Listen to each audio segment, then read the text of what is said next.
और सिर्फ 1 लाख रुपीस का चेक देते हैं तो कस्टमर को 5 लाख रुपीस की हम गाड़ी प्रोवाइड कर रहे हैं. So I can say yes, this is one of the best product right now with good location, with connectivity.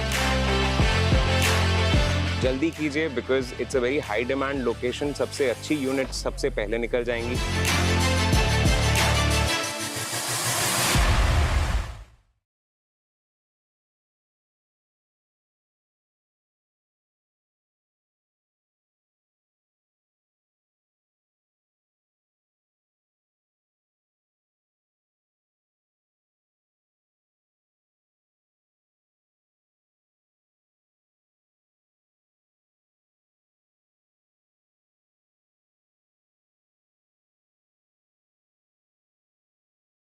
Economic development, in prosperity, in stability, and in the protection of sovereignty. Since you're also in the very first year of the new role that you assumed, and this is an Indian audience that's hearing you, what is Australia's assessment of India's role in the region, in your life, and by inference, perhaps also where are we headed in the bilateral? I mean, India is... Hey, can I request you to bring the mic closer to you? Thank you. Yeah. I could answer the question in power terms and in influence terms. I could talk about the extent to which India is a critical power, a great power in the region, that there is no reshaping of the Indo-Pacific with the attributes that Australia would seek without India. I'd also make the point, and I think we've seen that in not only in how Jai engages with the world and his narrative around it, but also Prime Minister Modi. India is a civilisational power, brings a different perspective to some of the challenges of these times. I'm going to come back to you, Minister Wong, but let me now turn to Secretary Blinken. One of the big conversations in India and other parts of the Indo-Pacific certainly is around how distracted is America with the conflict in Europe and how committed is it to continuing to engage in this region.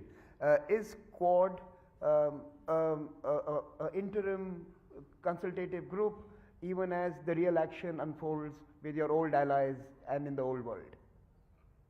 I think the very fact, not only of our presence here today, but our presence and engagement day in, day out, including through the Quad and the work that we're doing not only during the meetings that we have, but in between, is powerful evidence of the fact that, as you might say, we can run and chew gum at the same time.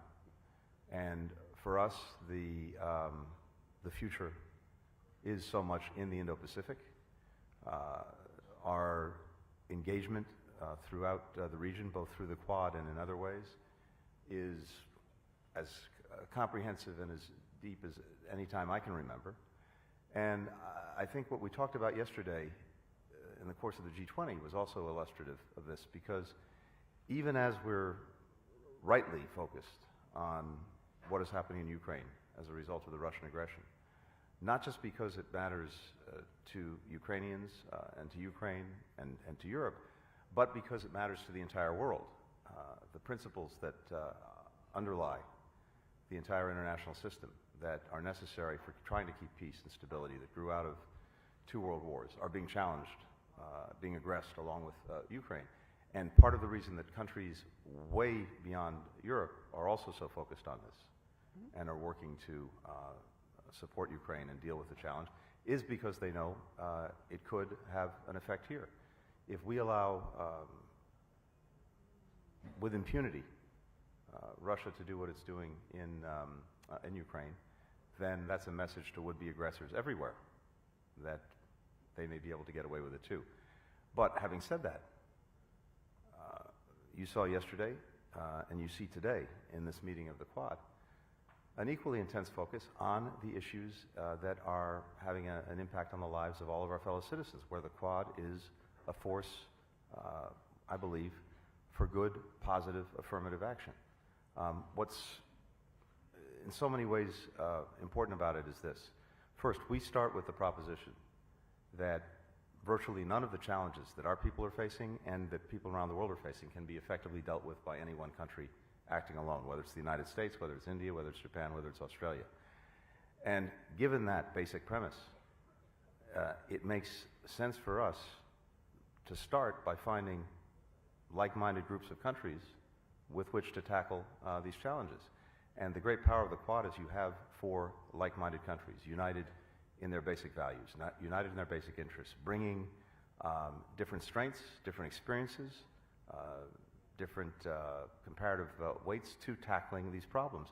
And not only tackling them for ourselves, but actually creating a global commons good, particularly for other countries in the Indo-Pacific. And what we've done over the last couple of years, in particular, is translated that into very practical projects, very practical, in a sense, offerings, so that we're creating for other countries in the region a positive choice and a positive partner. We're doing that. Obviously, we did this on vaccines during COVID. We've been doing it on infrastructure for some time. We are now engaged very much in working together to help countries deal with humanitarian situations, disasters. And, of course, we're working on things that are really critical in ways that may not be so obvious to countries throughout the region, which is what's called maritime domain awareness, giving countries the capacity, the tools to have a full picture of everything that's happening in their maritime space, which is affecting the lives of many of their citizens, for example, illegal fishing. So I think not only are we not distracted, on the contrary, we're more deeply engaged than ever, and the Quad is one of the most critical vehicles for that engagement. Secretary, our bilateral relationships, India-US bilateral relationships, have taken a step forward with this latest critical and emerging technologies agreement, a lot of excitement, a lot of coverage. Can the Quad elevate itself to collaborate on critical defense technologies? Or is that going to be the preserve for AUKUS and for the old partners? Does Quad have a vision for also working together on building the defense for future? Well, I'd say two things. First, of course, this is not a military grouping. It's not that kind of alliance. But one of the things that we are doing through the Quad is trying to bring together not only governments, but academia and other experts to look at where we might collaborate together on new technology, on innovation. And whether that has benefits in other areas remains to be seen. But clearly, our four countries in particular are very well placed to increase in a variety of ways our collaboration on emerging technology and on innovation, and that's something that we'll also do through the Quad. Minister Hayashi, is Quad relevant for Japan's maritime security concerns? How is it important for what's unfolding in East China Sea? Do you think it is a feel-good, talk shop, consultative group? Or do you think it has the potential to be able to put together something that will be of use to you when things get rough? Thank you. Thank you. Like Tony said, this Quad is not for security issues, not military issues, but practical cooperation, like everybody said. So, since your question is about maritime security, this is not directly for the security, but through those cooperation and including four of us, and then the two blue Pacific areas like Pacific Island countries and ASEAN's and also South Asia's. This understanding and mutual understanding and cooperation, then they will make some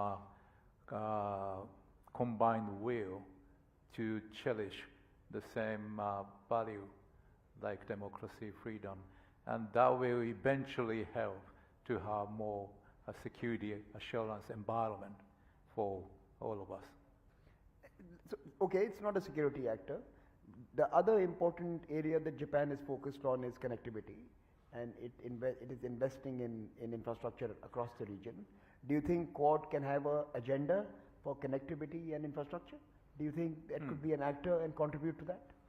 Yes, through our bilateral ODAs and also through some international institutions, we've been already in many decades doing some infrastructure and also economic cooperation in these areas. But on the top of that, this Quad is not only bilateral like Japan and some countries, but this is a Quad as a whole. Will be coordinating all those efforts of 4 countries so that we can do much better than just 1 + 1 + 1 is 4. 1 + 1 + 1 + 1 is 4, but the 1 + 1 + 1 + 1 could be 6, 7, or 8 by coordinating and listening. We have now 8 years to listen to all those needs of the countries and communicating and coordinating in the Quad like we did this morning. We can listen more and we can do it more. 8 years, but you also have 4 tongues, and we have to be watchful there. But let me ask you the final question for this round to you, Minister Hayashi. The China factor. Many of us have a very strong economic relationship. Japan certainly does with China. China disapproves of the Quad, and in some sense you have to navigate that as well. How does Japan do that?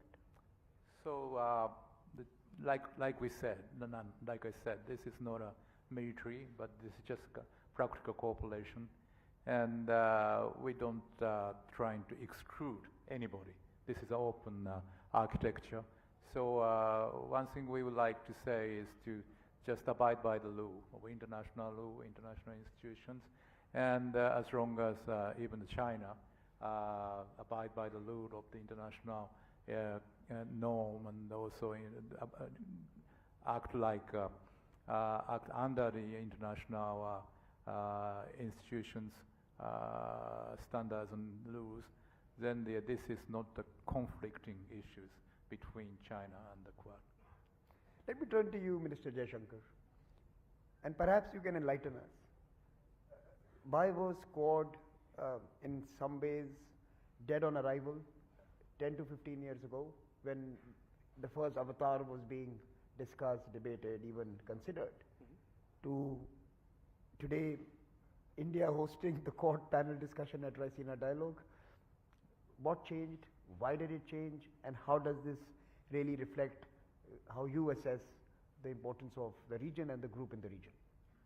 Well, Samir, I don't think it was dead on arrival. It was dead a few months after arrival. And it's important to understand why. Because by some coincidence, I happen to be associated with different phases of the Quad. I take the Quad back to Boxing Day 2004, when the Indian Ocean tsunami happened. It so happened at that time I was the country coordinator for our external coordination and response. Then in 2006, when Prime Minister Abe came to India, he, before coming, had this idea that the Quad could be an effective way of dealing with the challenges. There was actually a Quad meeting, my memory serves me right, in Manila in 2007. Then, as you say, it didn't work out. If you ask me why didn't it work out, as opposed to what happened 10 years later, because it was revived 10 years later, 2017, at the level of undersecretaries, vice ministers. I was foreign secretary then. 17, it was revived. Then 19, it became a foreign minister's level, and when the Biden administration came in 21, it became a summit level. So what's the difference between 17, 19, 21 as opposed to 2007? One, I think there was greater strategic clarity on the part of all the countries concerned. Two, our own inter-se relations changed during this period. If I were to look at India's ties with the US, it became much deeper. With Japan also it grew, and I think the real big change has been in the last decade with Australia. So in a way, Quad is working in 2023, partly, as I said, because we have greater strategic clarity. I also think we have leaderships with a greater sense of purpose, who are less encumbered by baggage. But to me, a big difference is actually our inter-se relationship, which has today become so much more confident and so much deeper. So, in fact, the one point I would differ with Minister Hayashi, actually, I hope one day it will be 1111, the 1111. When you walked in, all of you seemed quite at ease, and there was a bit of a, a relaxed field vibe to it. There's always a relaxed field when we do. So, what did you discuss inside the room? A lot of things, but if my colleagues would indulge me, we actually today captured some of our discussions in the form of a statement. I think that statement would have been put out or will be put out. So if you ask me what were the new things which came out today, we agreed on a counter-terrorism working group. We agreed on cooperating more closely with the Indian Ocean Rim Association. We agreed that there would be a, we had earlier worked out a HADR initiative. So the standard operating procedures for that, which I think the military people would obviously see as a prerequisite for their cooperation. I think we coordinated on the UN to make sure that, the processes of the UN are respected and, the workings of the UN stay true to its spirit. I was personally happy that there was a stronger expression of support from all of us collectively to the reform of the UN, to the fact that there would be intergovernmental negotiations on the reform. I also see that when it comes to sustainable development goals, which all of us are committed to, we believe that they should be pursued comprehensively, not cherry-picked for political convenience. We will be doing a maritime security working group very shortly in Washington. And we discussed, among other things, one of the outcomes we agreed on was that the listings of terrorists, the counter-terrorism side listings should not be politicized.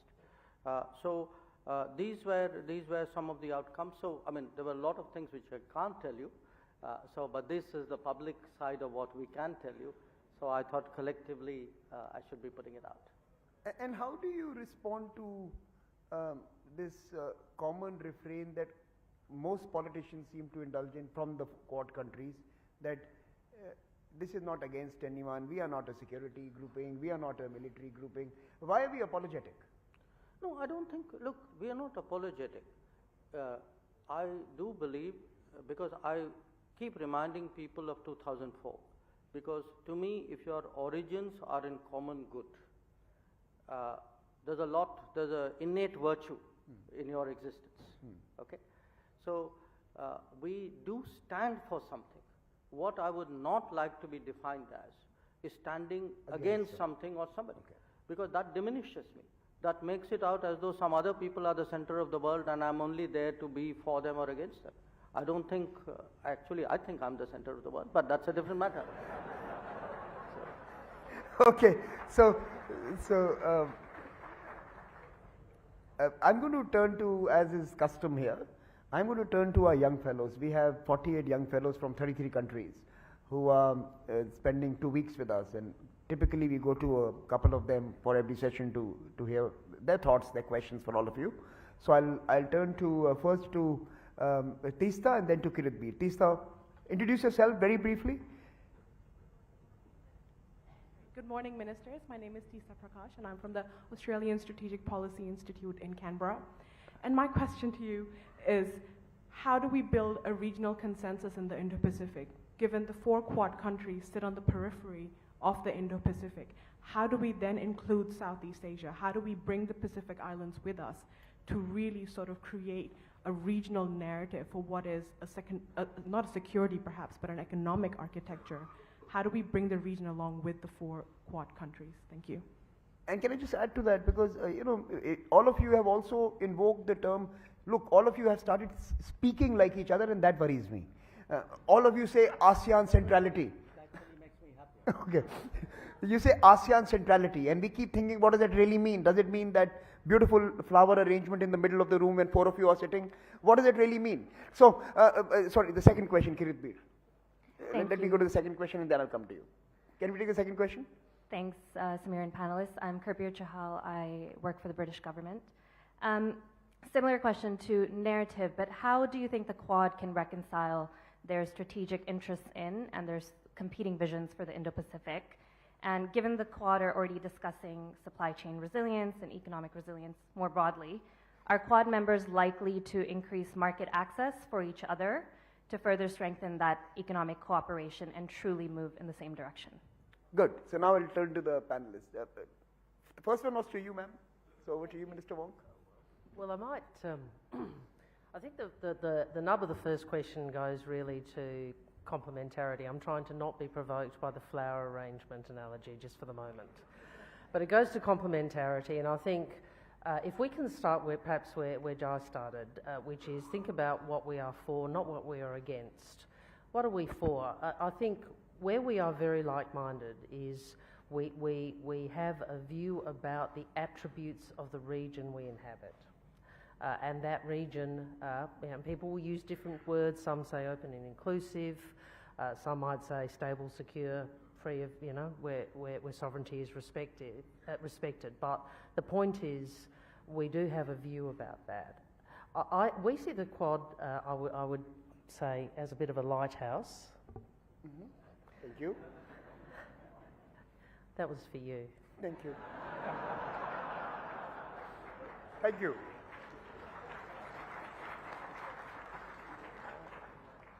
But we conceive it as enabling choices. And I think it enables choices in 2 ways. It enables choices by these countries working for a region with the attributes that enable choices.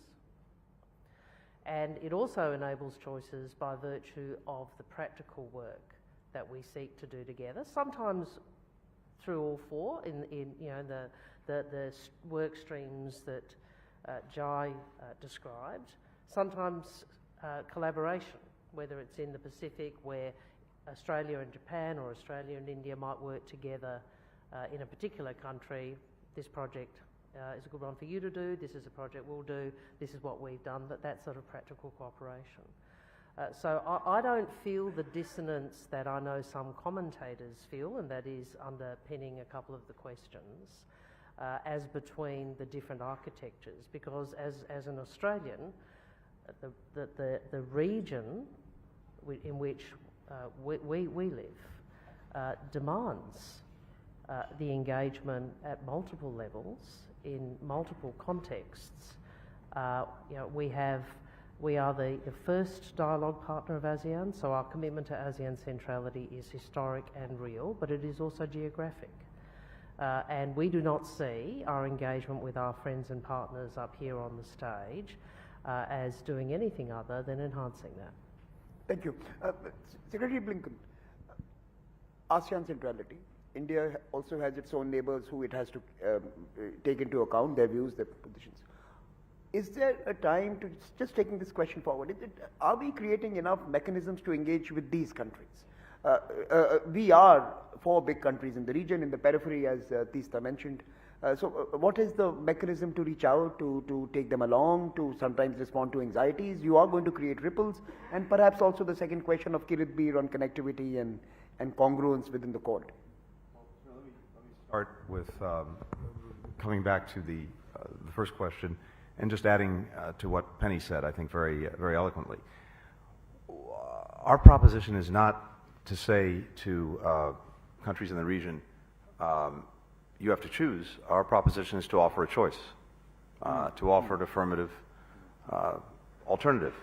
And the more we're able to do that and do that in practical ways, I think the more cohesion you're going to see throughout the region. And as we've already discussed, in a number of very practical areas that actually answer the needs of countries in different parts of the region, that's exactly what the Quad is doing. Second, to Penny's point, and I think this is very important, we really look at this as variable geometry, which is to say there are different collections of countries, some in formal alliances, some in looser partnerships, some working together on a bilateral basis, some in slightly larger groupings. And the idea really is to make sure that we're fit for purpose for any particular challenge. And so it may be that the Quad can focus on certain things where the particular attributes of our countries brought together make sense. There are other places where different groupings of countries, whether in existing alliances or new partnerships that we form, make the most sense because it addresses the particular interests or particular attributes that those countries can bring to the table. So I think you have to think of it that way. This is not a rigid thing. And that's, I think, the mindset that the four of us have. Although now maybe it's the five of us. I think, Samir, you're now an honorary member. Maybe we're the sort of the fifth Beatle, as it were. So that's the approach that we're taking. And the other thing I think is important to understand is this is an ongoing conversation. And one of the strengths that we have is, and we just had a meeting over breakfast, but it's just picking up a conversation that's happening virtually all the time in some fashion among the four of us or among some subset of the four of us. And that also gives it great power because there's tremendous continuity.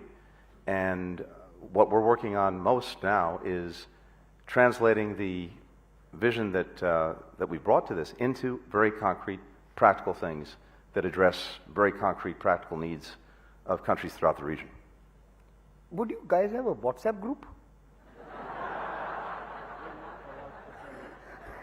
Okay, no, I'm sorry, that is not a question. Minister Hayashi, your responses to ASEAN and... All has been said. I don't want to add anything on those comments already made, but is this a group or what? You know, this is a kind of, not a band like the Beatles. You know, the member is fixed and they always play together in 10 years.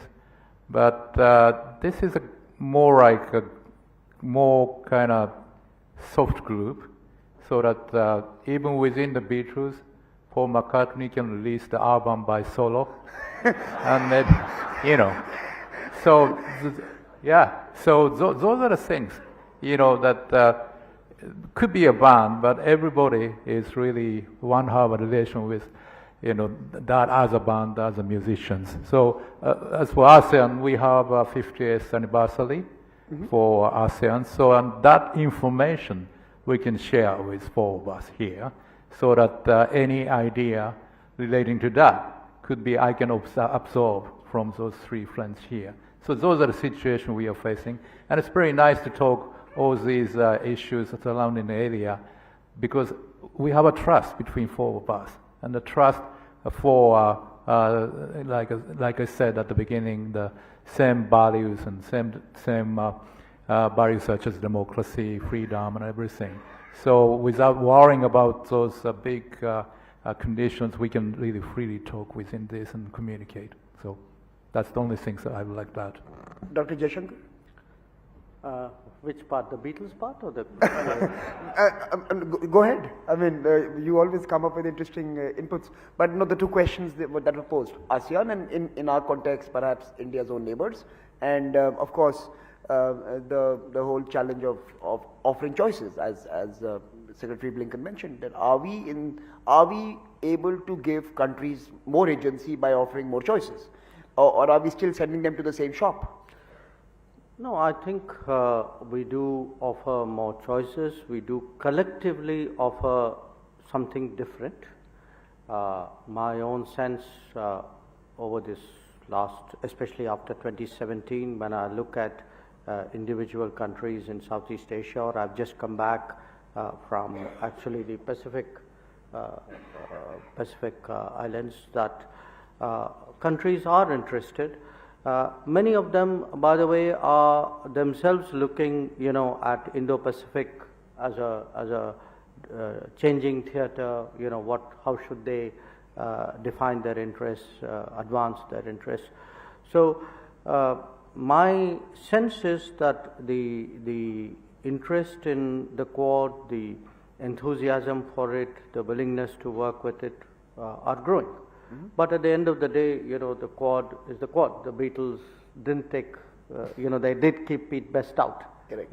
So the serious point is that when we look at what can we do, and I'm again using maritime security as the easiest example, that there was a time, after 2004, when we all worked together, we understood the value of what today we call the LEMOA.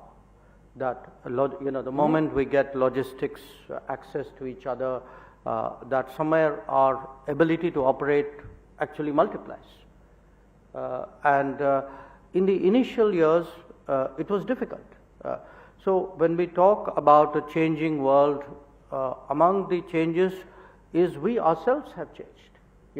Our attitude towards the world has changed, our understanding and comfort levels with each other has also changed. I do remember a period when even in our own system, and I would say frankly in each one of our systems, because it was something we hadn't done before, there was that hesitation. And what we are discovering, really with almost every Quad meeting, we have this kind of rolling conversation, and it's not a WhatsApp group. We have this rolling conversation, and people keep throwing up ideas. Some work, some don't. Some are realized more practically, more quickly. So that's a kind of, I would say, a very easy, practical arrangement that this has come about. So I don't, I'm very uncomfortable with sharp definitions. You do this, you don't do this, you are for this, you are against this. I think, it's for countries who have decided that by working together that they would, they would naturally advance each other, our own national interests, but also do much good for the world. So my final question to the panelists as we conclude. You started off responding to the tsunami, a major humanitarian actor at that time. Today we are facing 2 or 3 big crises at this particular moment: food, debt, climate. Is Quad doing enough? What should it be doing better? Let me start with Secretary Blinken and then come down the panel and close with you, Dr. Jaishankar. Well, I think it's fair to say on one level, we're never doing enough because the demand is extraordinary. I think we're living in a time where there is a greater multiplicity of challenges than at any time, at least that I've been engaged in these issues over 30 years. More complicated, more interconnected. So the demand is huge, and maybe the demand exceeds even the supply that we can bring. But precisely to the point that Jai was just making, one of the things that we're, I think, getting pretty good at is adapting quickly and looking quickly at what are the challenges that we really have to engage, and seeing how we can make the Quad a useful vehicle for doing that. In each of the areas you described, we are actually working together, taking action, certainly exchanging ideas, and as I said, in many cases trying to turn those into concrete initiatives. But the demand is great, and we have to respond to it. What's interesting right now in this very moment, you have Quad countries that are also chairing in this moment the G7, the G20, APEC, and that too gives us an ability to amplify and as we're working and coordinating among each other, that also has the benefit of strengthening and making more cohesive the agendas of these other groups. Minister Yashi? Yeah, like Tony said, demand is always more than we can supply, I think, as of Quad. But like in case of Russia's aggression on Ukraine, right after that was 24th of February, but in March we had a summit video conference on Ukraine issues. and conquered of we cannot accept this to destroy the international norm, such as never change the status quo by force. So, like those case shows that we can always communicate and confirm that we are on the front, we are on the same page for those issues, and then that makes more smooth carrying out of the every measures we can take. So that's still working in that way too. Yeah. Minister Wong. I think one of the greatest strengths of this grouping is, by virtue of what we do together, it enhances our capacity for collaboration. So we could, obviously there are existing work streams, they are practical and they are real, as both Tony and Yogi have said. We could always do more, and the need in a world that is increasingly disordered, as your conference explicates, is always greater. But this group does have a capacity to collaborate quite flexibly, in addition to what we might have announced and we'll try and deliver on. And I think for me, as a foreign minister in the smallest of the Quad members, that is extremely useful. And it is a real strength in this collaboration. Dr. Jaishankar, final words. Look, I obviously concur with my colleagues, and I think the more we do with each other, the more possibilities open up. To me, right now, there are three big issues that the world needs to address and the Quad needs to address, and Quad can address, can make a difference. One, more reliable and resilient supply chains. Two, the whole, the digital challenge, trust and transparency when it comes to technologies. How do we live a more secure digital existence? And third, connectivity. And I do see these as three big issues, which in different ways the Quad needs to do together and also do with other countries, and I do expect that to be a greater part of our agenda. So thank you very much for this very frank, friendly conversation this morning. I think that might be the good attribute for Quad: frank, friendly and flexible. I think that's what Minister Wong said, flexible. So frank, friendly, flexible and fun could be the takeaways from this wonderful conversation. Please join me in applauding the esteemed guests for the contribution. And let me turn it over to Shubh Soni to take us forward. We can just take a family photograph as typically done, and then we can. Thank you so much.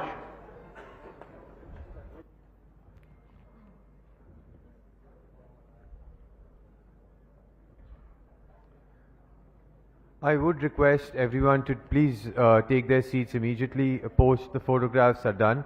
I do see a lot of movement again, a lot of people standing, taking photographs. That's excellent.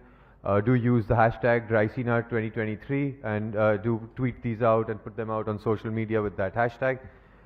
But I would request everyone to take their seats immediately after the photographs are done, because we swiftly move to the next session, which is called the New High Table, Realigning the G20 in a Changing World. The speakers are already in the Wazir room. I know there's going to be a lot of movement. Please, everyone else, please.